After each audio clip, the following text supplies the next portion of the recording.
Okay, well, first of all, thank you guys for agreeing to meet with me today. I know you probably have been zoomed out with all of these between the Zoom farewell party and the Zoom meeting last night and everything, so I really appreciate you giving me the time. You two and all four of you have been a blessing in our club. I hope you all know that. I hope we've been trying to show you that in the last few days. But I'm going to ask you some questions because you know what? We want to attract more young couples like yourselves.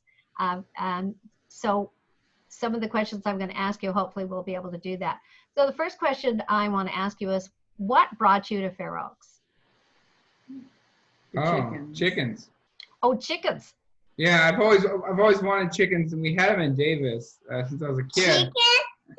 And so people told us, if you want chickens, you need to live in Fair Oaks. It's a chicken town. Really? Yeah, when we were looking at buying a house, every time we said, oh yeah, we want some land because we want chickens, and everyone said, you got to go to Fair Oaks. Oh, that's awesome. That is a good attraction, that's for sure. Well, how did you find our Rotary Club? I mean, did you know about Rotary before you checked us out? Not really. We were looking for service clubs. Yeah, we were just looking for service clubs in general, and we came across Rotary, which I think just seemed to be one of the most active service clubs in the Sacramento area.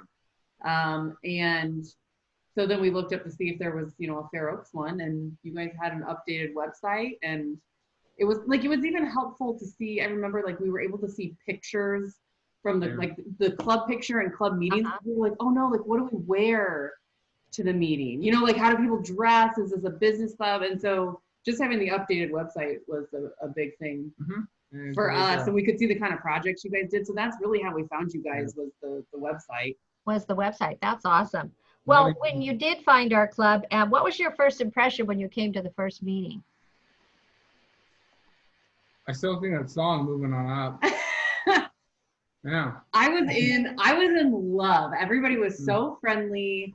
It really did remind me of the friendly Midwest vibe that I'm used to. Everybody was so welcoming and wanted to make sure that we were, comfortable. I loved that there was music. That really was a big part. Pete and the Rotarette singing Moving On Up. And again, I go to Pete's sing-alongs. I love singing, and it was a fun club. Yeah, it was a really fun night, that first night. Yeah. And if I remember right, you came to a meeting where we were doing a skit. So we had the roster. It was a pretty fun night, wasn't it? It was the first meeting in the big room in the clubhouse upstairs. Oh, that's right. It was an interreel meeting. It was a spaghetti dinner. And you sang Moving On Up. And then everybody sang Moving On Up. It was fun. That was awesome. So what made you decide to actually join the club? Do you guys want to go play? No? Okay. Roy, do you want to go play? Okay, you can go play. What could make us decide to join? I think, yeah. I mean, we were looking to get back to the community and join a service org that was active and actually doing things. And you guys met that requirement. It was, it's that dinner clubs are nice, right? Lunch clubs for modern working people is actually not feasible. Like bankers and realtors maybe, but the rest of us no. The schedules don't look like that. But yeah, the fact that it was definitely the service that our club does, and that it was very active and is very active, was big for us. Reid had tried other just men's service organizations that weren't as civically active.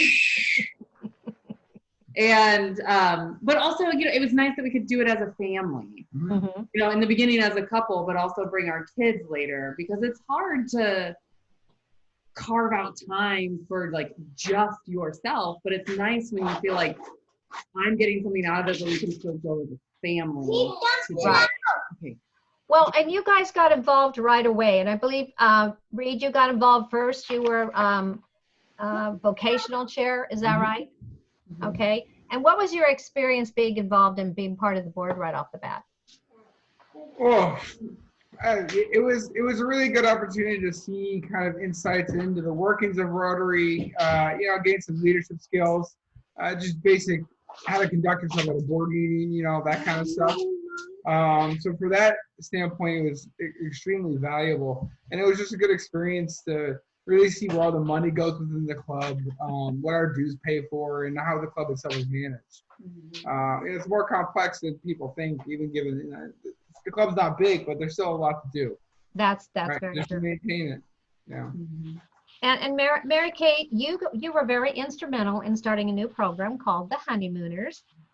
You saw a need and you stepped right up and started that club. Would you tell me what made you feel it was needed in our club? You repeat the last part. Yes, tell me what made you feel that we needed a Honeymooners club, a new members club. Yeah.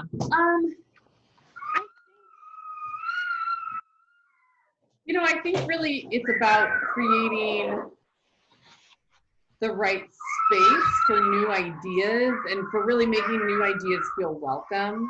You're welcome. You're welcome, exactly. So I think that's why we already had like the fireside chats where new members could get information, but I think what the Honeymooners brought was a space where new members can get information, but also give them a voice, right? So that the current members can hear their ideas in a safe space and can start to hear what they're interested and maybe what projects they want to do or the different ways that they are interested in leading. I think that's really what the Honeymooners does differently. Yeah. Right, and it gives a voice for the newer members where they feel more comfortable to come up with new ideas. And then you have at least 2 meetings in our club that the Honeymooners put on. It's always known as the fun meetings when the Honeymooners goes up. Right, yeah. Yeah, Halloween and St. Patrick's Day. Exactly. Well, not only did we fall in love with you two, but then you told us you were pregnant and having your first baby. So, having lots of grandmothers in the club, we were all very excited to see our young couple grow in our club. But then you had the first baby and everybody seemed very welcome. I hope you felt comfortable enough to bring first Mary Louise to the meetings and then Roy to the meetings. How did you feel overall that the club received your children at the meetings? I feel like our club really went, just above and beyond, like individual members of our clubs. I was just thinking back on like I can think of at least 2 hand knit sweaters that were made for my children by club members. A couple quilts. Yeah, a couple like knitted blankets, 3 quilts. Those are just the things that we got from our first kid or after having a baby, and all the, just the hand-me-downs that we've gotten. Our dress-up box is full, thanks to you. People are always thinking of us, and so yeah, they were very excited. But I also, at the meetings, I think what's been really big, what takes our club from family tolerant to truly family friendly is these little individual acts. I love that. I don't feel like my kids are annoying people. Like, people come up and engage with my kids. I don't feel like my kids are butting in. People engage with my family. Everyone would always like offer to help us through the buffet line, which was really nice. Or like it's the small things like that. I remember we were trying to leave one time and Mary Lou had like eaten crackers, but they were just everywhere on the floor. And Beth Wilcoxon was so nice, and we're trying to like gather everything up and clean crackers off the floor. And she's like, "Oh gosh, like we'll get the crackers. Like it's not a big deal." And it's those little individual acts. Anytime somebody plays with my kid, or especially plays with them while I'm trying to eat dinner. This is just. Well, you know what? My next question is actually for Mary Lou. Is she close enough by? Yeah. Can you answer a question, Mary Lou? Mary Lou, I have a question for you. How do you like going to the Rotary meetings? Do you like it? Uh-huh. Do you get to speak in the microphone sometimes? Yeah. And that's been a blessing too, to see. To me, she's more comfortable being around a lot of people. Do you feel that she gathered that from coming to the meetings and feeling comfortable doing that? Yeah. Do you have Rotary friends? Who's your Uh-huh. I bet Mike is one of your big friends, huh? Oh yeah, she just said Terry. Terry, yeah. Yeah. And we like what you like. We like going caroling and going to the sing-alongs. Yeah, and that's one of the things that our club wants to do is to get more families involved and get more younger kids. So, so not only did you start the Honeymooners, Mary Kate, but you also got involved and started the mentoring program at Meraki High School. And we just had our first complete year, right? Yes. So what would you tell how that came about? It came about, I was a high school math teacher, and I have worked in mostly schools where I noticed that like my students, there's this big push for college, or at least like go and get, go to community college and get a certificate. But I knew a lot of students that they didn't know anybody who had gone to college, and they didn't know anybody who'd gone to community college. And it just made me realize that we need to expose kids to all different types of careers and all different walks of life. And I think that a mentoring program can do that. Life is from Boston. Yes. Why did Boston when you start that? Yes. And so yeah, for me, it was about realizing this need that like high school students just need to be exposed to possibilities. And then I thought that our Rotary Club was really perfectly positioned to help do that. Like we are a community of people who are well connected within our larger community. And so I knew that we'd be able to leverage our own networks to benefit the high school students in our area. And I've always seen that as one of Rotary's greatest assets is the networking. It comes in different ways, but even just being able to find, a good contractor, if it's a Rotarian or recommended by a Rotarian, it's really helpful. So I knew that we had a good network that we could not only leverage for ourselves, but leverage for the high school students. Mm-hmm. And now that you've laid the foundation, now we'll be able to carry on, even though that you're gone. I hope so. I hope so too. It was a really, especially for the first year, it was really great, Mm-hmm. aside from ending with a pandemic. Well, now then you told us you were going back to school to get your master's degree, and you had 2 children. So Reid, this question is for you. How did you manage? I mean, she went back to school. She was in the Bay Area during the week, come home on the weekends. You had the kids. You have a full-time job, and you even managed to come to some Rotary meetings. So how did you manage all that? You just put your head down and push. I don't know. I really don't know. You just bulldog it. He blacked out. Yeah. Talking It's all a blur. We're talking about. So At least it went fast then, right? very fast. Yeah. Really, you just, it is what it is, and so you just push through it, and there's nothing more you can do.